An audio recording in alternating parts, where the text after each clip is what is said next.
Today I show you how to stamp with multiple colors using a big background stamp and make it shine. Also I show you how to be creative and to cut one big sheet in two pieces. So you can make two different cards from one stamped image. Hello, it's Sis Volk. Time to enjoy card making with me. I use a mandala background stamp from AlinaCraft store. I stamp on smooth paper. The smoother, the better. Make sure that there are no air bulbs behind the stamp. I chose water-based ink. This is Memento ink. I position them in such a way that I have an idea of how I'm going to spread the colors. I use a blending tool or just makeup sponges to let the colors blend into each other. You can rinse them well after use and use them again next time, when dry. I started carefully adding ink with the sponge. But, as you can see, the print is not clear enough. To speed up the process, I stamp directly on the stamp. But after that, I blend the edges of the ink each time with the sponge to let the ink blend together. So stamp ink on a part of the stamp, blend the edges of the ink and then stamp on the paper. Continue until the image is as saturated as you want.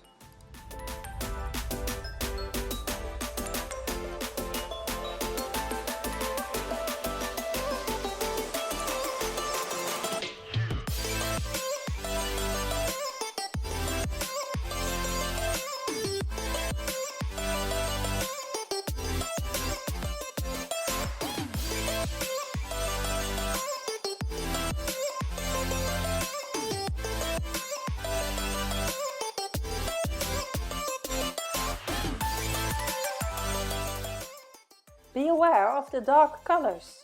As you can see, this blue color dominates a bit, making the center and one edge look a little less beautiful and too dark. I touch up a few more spots.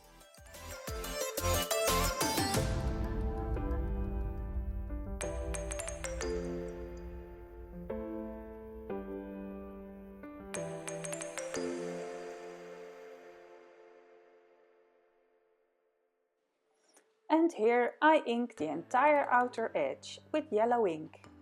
I do this to let the colors enhance a little more.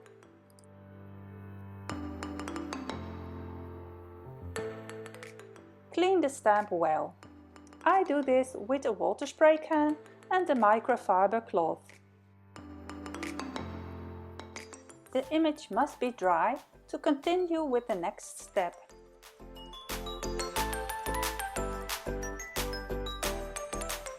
You may already recognize my self-made embossing pouch, which consists of a double knotted pantyhose with baby talc powder in it.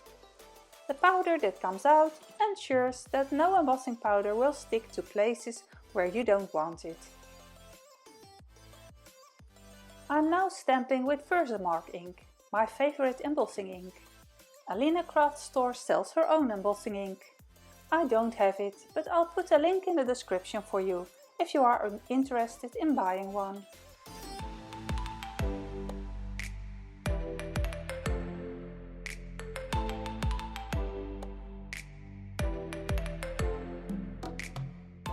I use AlinaCraft transparent embossing powder.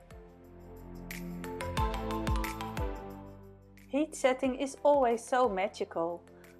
I think this is one of the most fun things to watch.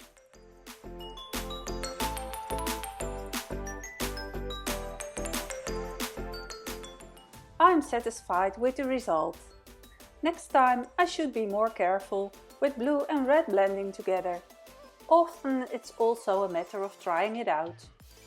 You can also use a color chart. The transparent embossing on top makes it extra shiny and stand out. Now comes the hardest and most creative part. To decide how to use such a great background, cut it up and search for matching items.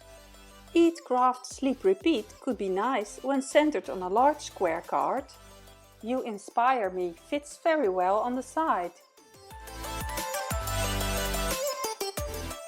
There are several texts that can go well with it. Be creative and use anything you have that fits your style and occasion. Thank you would be nice too.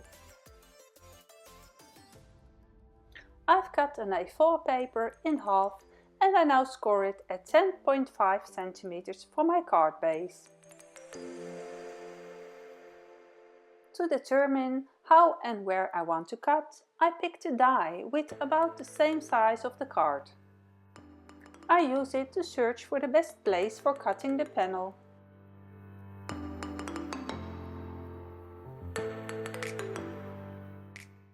The image is too large for my die cutting machine. That's why I mark where I can cut best. First the corners of the die, then with the T-ruler. Double check.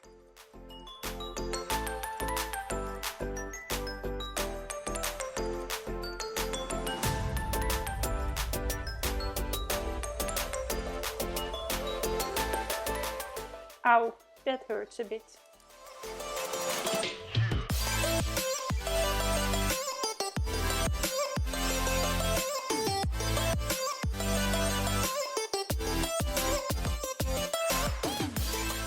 I will use this leftover piece for the second card.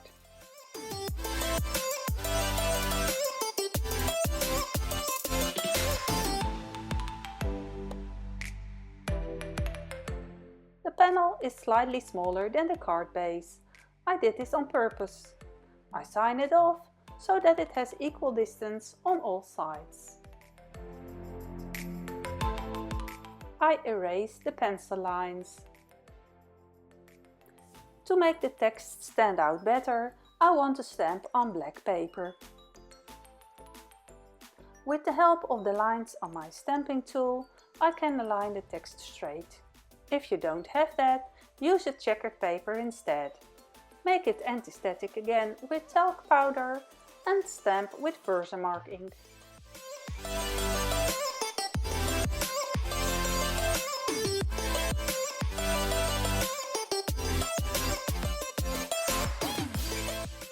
If I hold the image up to the light, I can see exactly if the print has been successful. I stamp a second time for a better result. I will wipe off the talc powder after embossing.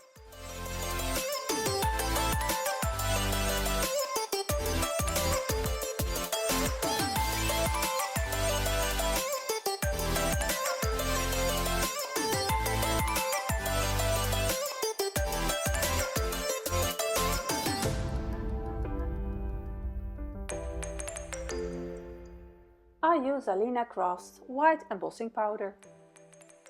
You can see how beautiful this effect is with the white embossing powder.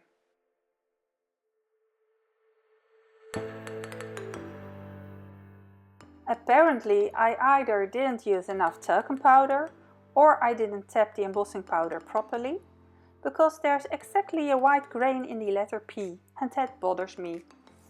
To get it off, I scratch it with a tool I got when I bought a Scratchcraft package for children. It would also work fine with a blunt knife. Later you will see me touch it up with a black permanent marker, because I don't want to damage the paper and scratch too much. You saw me draw lines using the T-ruler where I want to cut.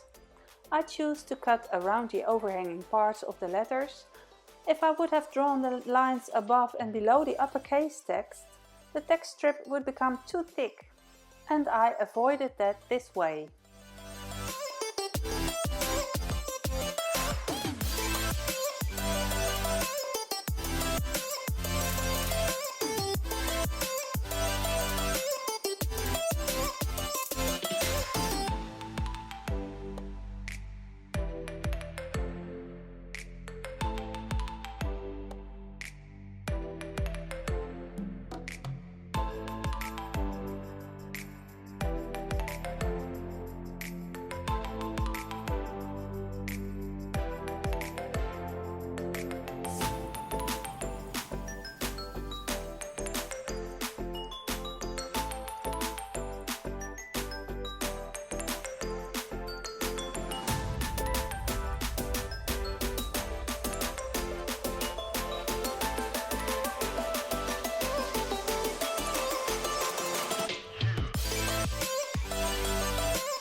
how I cover up the white dot in the letter P with a permanent marker.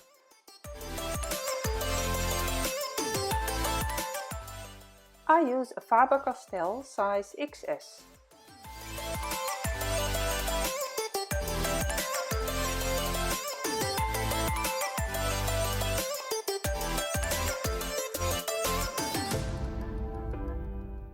I'm using a scrap of the back of used tape. This way I can cut my foam tape to size more easily and it does not stick to my scissors.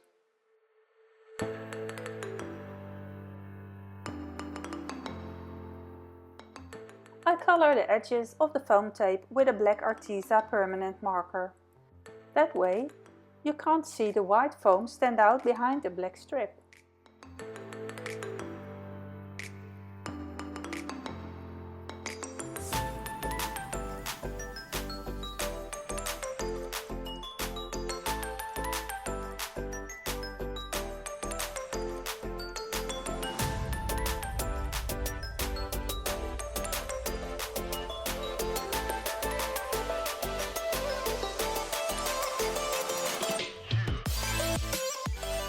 I use the T-ruler to stick my strips straight on.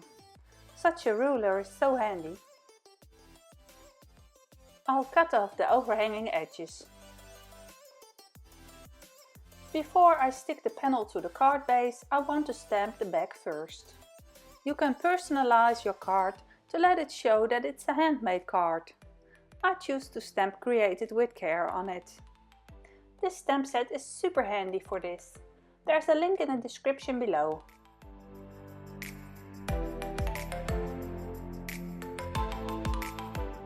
I make the paper anti-static with the talc powder and stamp with Memento Lux permanent ink.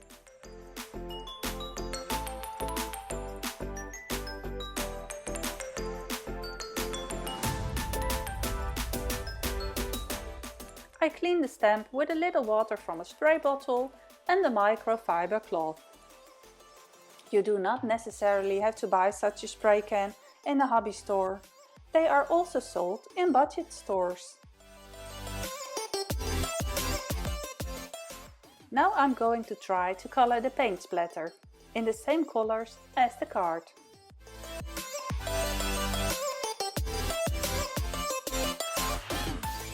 I use the same technique as with the large stamp.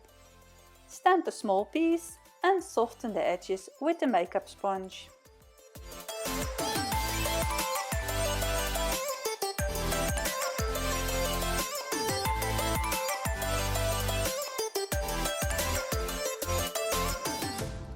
I think it looks great. In between I clean the stamp so that my ink pad does not get dirty. Notice that I use a blue microfiber cloth for watercolor inks and a pink one for permanent or archival inks.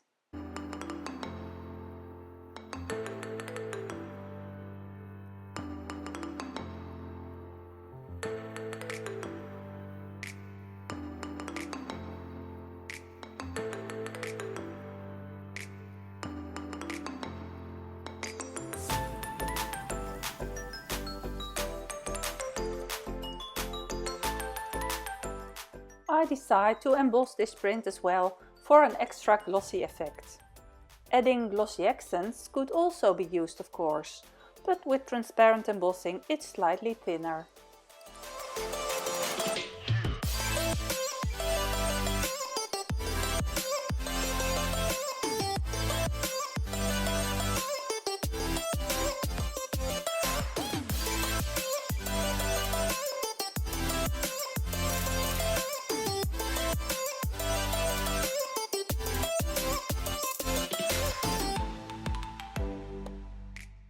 With a Micron 05 fine liner, an archival ink-based pen, I write my name underneath. I wish I could hand letter better than this, but okay, it's also nice if the recipient of the card can see that it's handmade.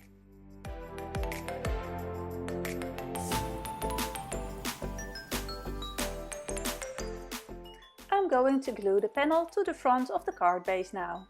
I prefer to use AlinaCraft's double-sided tape for this. It comes in different widths. with glue, you sometimes have the problem that your paper will bubble or that the panel will come loose over time.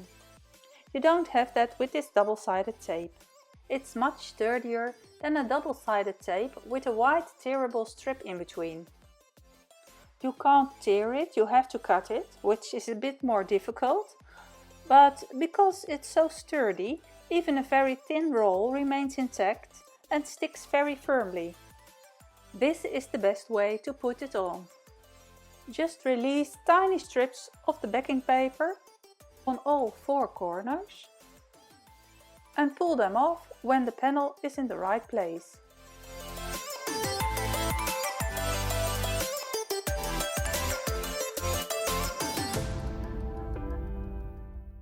The first card is ready, but I'm not done yet. I will of course make a matching envelope with it. I use the same colors in the same technique. I also stamped the text in gradient shades. It's best to start with the lightest color to prevent your ink pads from getting dirty.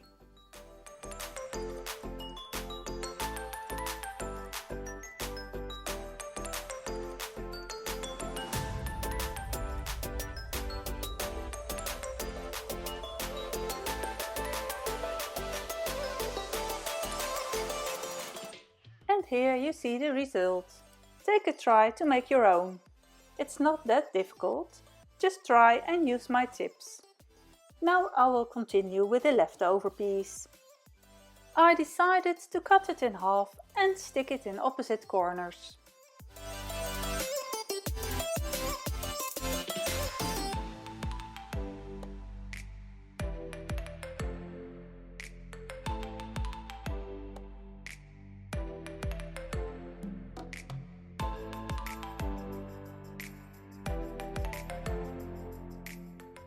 But because this is quite bare, with only these 2 parts, I stamped the corners with the same stamp in black underneath.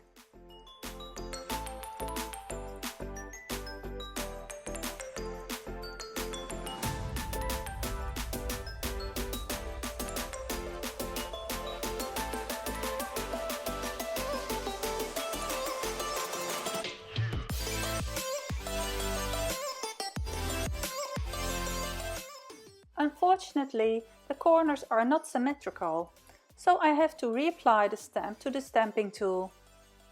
I roughly cut out the stamped images to see better how it will fit. I use a piece of plastic to protect my card. Now I can see where to stamp the other part. I remove the plastic and stamp again.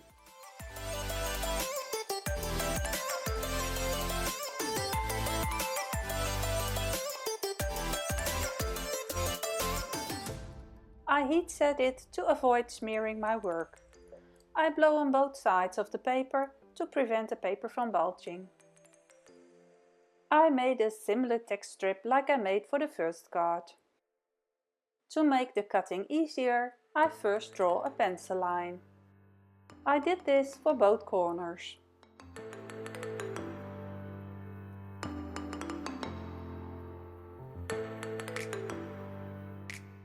When fuzzy cutting, you hold your scissors straight and turn your paper.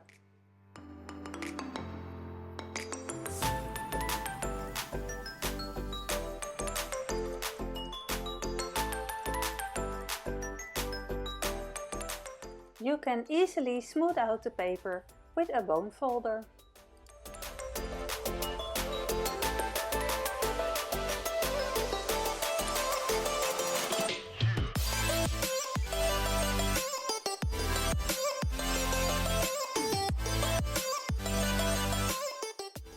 To fill in the middle, I make a colored border of paper and use the makeup sponges again.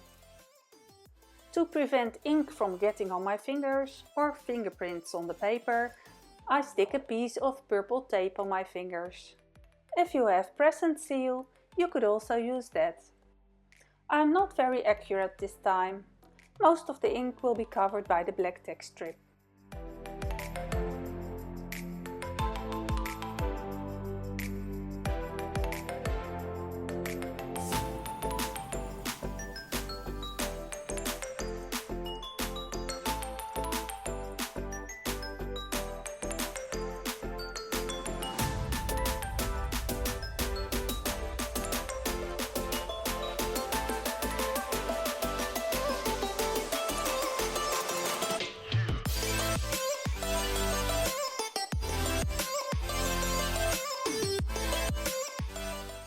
I heat set it to dry. I stamped the entire strip with Versamark ink.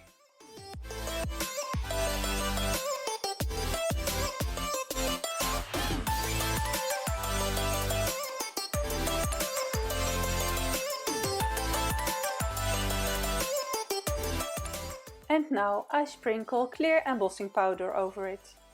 I use wax paper, in this case tracing paper, which makes it easy for me to get the embossing powder back into the jar.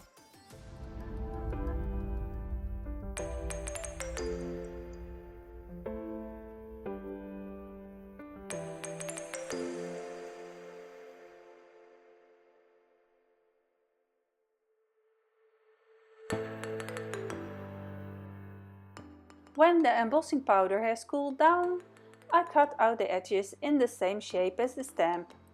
This interrupts it slightly and makes it fit better. Here you see how I glued the strip under the sentiment. The card is finished. Now another envelope. That's done quickly. With the card I was able to practice with blending and stamping.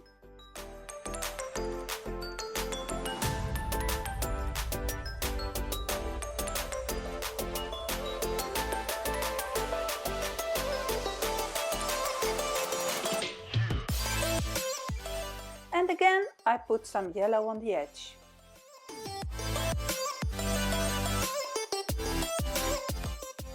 On the back of the card I stamped a red palette. The cards are finished.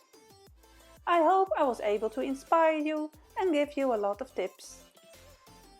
Tag me on Instagram or Facebook, Sisvolk, to show me what you made. Please subscribe to my channel Sisvolk and hit the bell button. Then you don't miss any of my new cards. In the subscriptions below you will find all links to the products of AlinaCraft. The links are affiliate links. When you use my links I get a little commission on this. It costs you nothing extra and helps me to spend more time making even more YouTube videos.